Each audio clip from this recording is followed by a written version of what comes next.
ԱՄՆ փոխնախագահ J.D. Vance-ը 2026 թվականի փետրվարին կայցելի Հայաստան, հայտնել է Հանուն Հանրապետության կուսակցության նախագահը։ ԱՄՆ արտաքին քաղաքականության փորձագետ Սուրեն Սարգսյանը Facebook-յան էջի գրառման մեջ չի բացառել, որ ֆորմալ առումով հաջորդ տարի կարող է բացվել Թրամփի ուղին։ Թրիփը փորձագետը շեշտել է, որ Հայաստանում երբևէ ամենաբարձրաստիճան ամերիկացի պաշտոնյան եղել է Ներկայացուցիչների պալատի նախկին խոսնակ Նենսի Փելոսին 2022 թվականին եւ նախկին պետքարտուղար Հիլարի Քլինթոնը 2010 եւ 2012 թվականներին։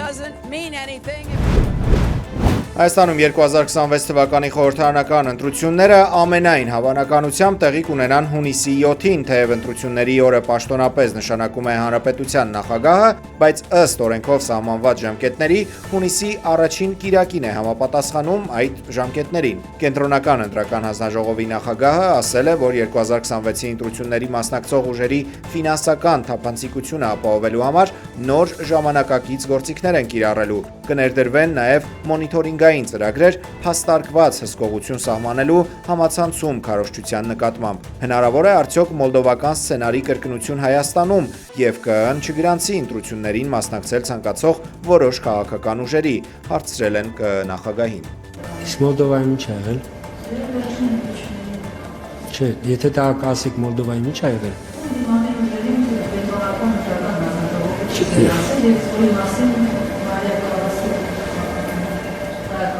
Հարգելի լրագրող, մի խնդրանք։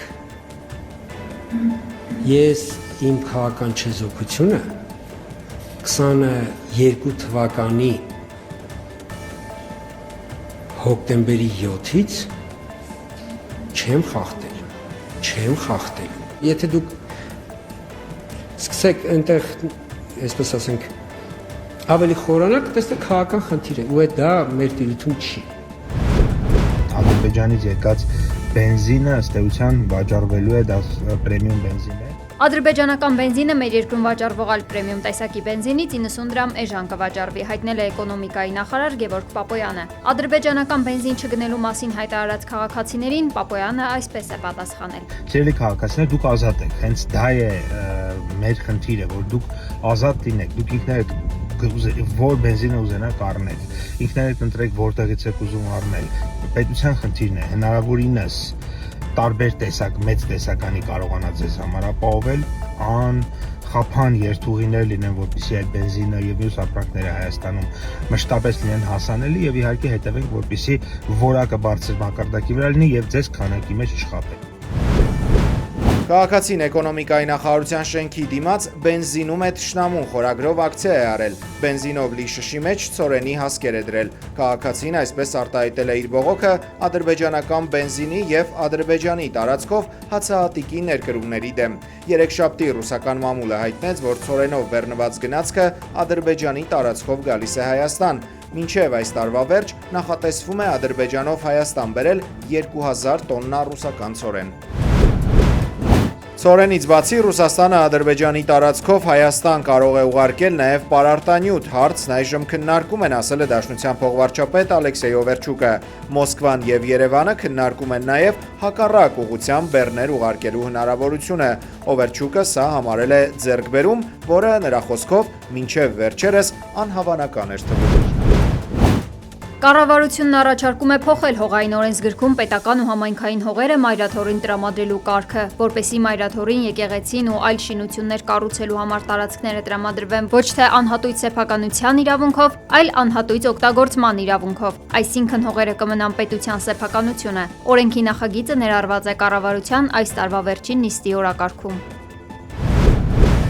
Ուկրաինայի լրատվամիջոցները հրապարակել են ռուս-ուկրաինական խաղաղության համաձայնագրի 20 կետից բաղկացած ծրագիրը։ Առաջին կետով նախատեսված է Ուկրաինայի ինքնիշխանության հաստատում, երկրորդ կետը վերաբերում է շփման գծում միջազգային վերահսկողությանը։ Փաստաթղթում ներառված են նաև անվտանգության երաշխիքներ, որոնք տալիս է ՆԱՏՕ-ն ԱՄՆ-ի գլխավորությամբ։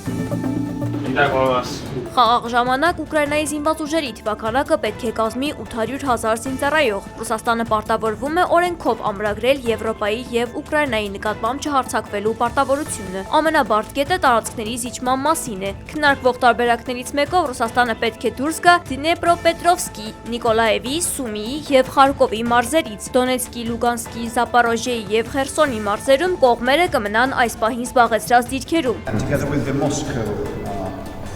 Ռուսաստանը պահանջում է, որ Ուկրաինան դուրս գա Դոնեցկի մարզից, իսկ ԱՄՆ-ն առաջարկում է փոխզիջում ազատ տնտեսական գոտու ձևով։ Եթե մնում ենք այնտեղ, որտեղ կանգնած ենք տարբերակը չընդունվի, ապա ազատ տնտեսական գոտու հարցը կարող է որոշվել միայն հանրաքվեով, եւ այդ դեպքում հանրաքվեի պետք է դրվի ամբողջ փաստաթուղթը։ Ծրագրի կետերի կատարումը պետք է վերահսկի Խաղաղության խորհուրդը Դոնալդ Թրամփի ղեկավարությամբ։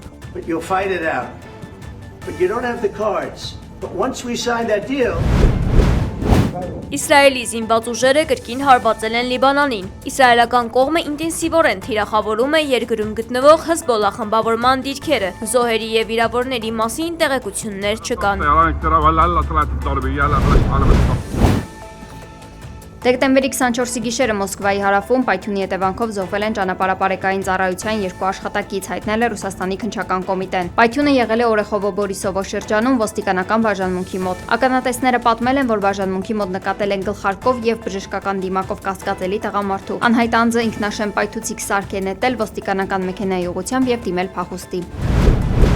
Իտալիայի վարչապետը Սուրբ Ծննդյան առիթով հավաքի ժամանակ ներկաներին ցնցել է իր անկեղծ խոսքով։ Ջորջիա Մելոնին առանց եթևեթանքի իր աշխատակազմին հորդորել է մի լավ հանգստանալ արձակուրդին, քանի որ եկող 2026 թվականը ավելի վատն է լինելու, քան 2025-ն էր։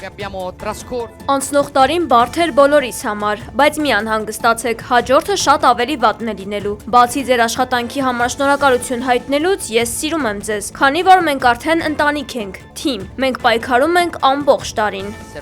Այս ելույթից առաջ Իտալիայի վարչապետը նախատեսել էր աճուրդի հանել ավելի քան 270 պետական նվերներ, պիթոնի կաշվից կոշիկներ, Ուկրաինայի նախագահ Վլադիմիր Զելենսկու նվիրած iPad-ը, նվերների ընդհանուր արժեքը գնահատվում է շուրջ 800,000 եվրո, սակայն աճուրդը վերջին պահին չեղարկվել է աճուրդի տան շուրջ սկանդալի պատճառով։ Աշխարհում ամանորյա տոնածառների հետ այս տարվա միջադեպերից մեկը տեղի է ունեցել Ղազախստանում։ Այս անգամ Լադա Մակդիշի մեքենայի վարորդը դրիֆտ անելիս տապալել է տոնածառը։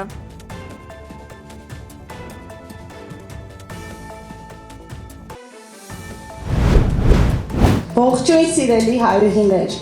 Կինը հայկական օջախի եւ սահմանի ամրությունն է։ Հենց այս համոզմունքն էր Ընկացյունիքի սահմանամերձ ներքին Խնձորեսկ գյուղում տեղի ունեցած միջոցառման հիմքում։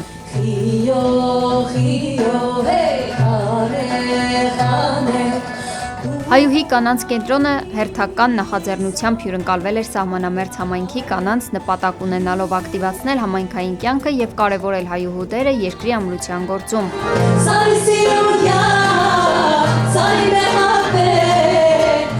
Միջոցառման ընթացքում կազմակերպության տնօրեն Լիաննա Մանուկյանն ընդգծել է, որ սահմանին ապրող կանանց ուշադրության կենտրոնում պահելն իրենց համար առաջնահերթություն է։ Հաջորդ տարի իրականացնելու ենք նաև առողջապահական ծրագրեր, ինչը մեզ համար այս բան շատ կարևոր է, պիտի ստանանք թույլտվություն առողջապահության նախարարությունից եւ շրջենք մարզերում եւ անվճար սոնոգրաֆիկ հետազոտություններ անենք կանանց համար։ Մյուս տարվա մեր թիվ 1 ծրագիրը դա է։ Հայուհի կանանց կենտրոնն իր գործունեությամբ փորձում է կանանց տալ ոչ միայն էմոցիոնալ աջակցություն, այլև գործնական հմտություններ։ Կենտրոնը իրականացրած բազմաթիվ ծրագրերը հասարակությունում կնոջ դերի հզորացման համար են։